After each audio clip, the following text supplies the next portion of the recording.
Alright, I'm going to attempt to stick weld this little nut on here, and then we're going to take this little kit.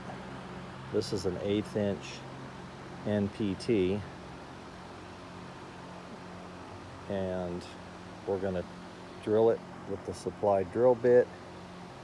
We're going to tap it with this, and all I got to do is get that welded on here. But all I have, hold on a second.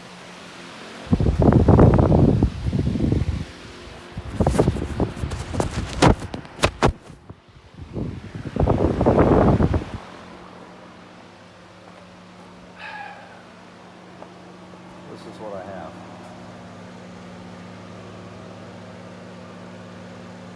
You can hear it humming away.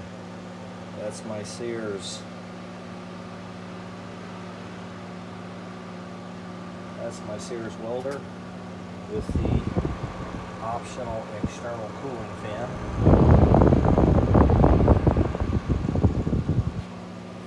It's got custom ventilated wires to help it stay cool, and you can also use it as a bench for all your crap.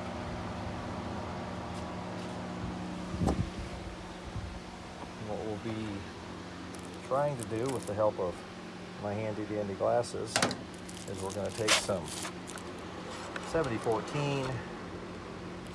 These are 3 to 32nd diameter rods, 7014s, and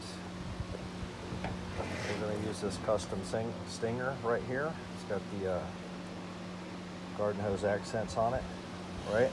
So what the plan is, I'm going to try to stick weld that on there so I can put my temperature sensor for my transmission on there.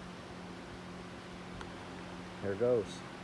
Oh, I'm not going to show it because I have no way to hold this, but I'll attach another video to it once it's done. And if I ruin the pan, oh well, screw it, I ruined the pan.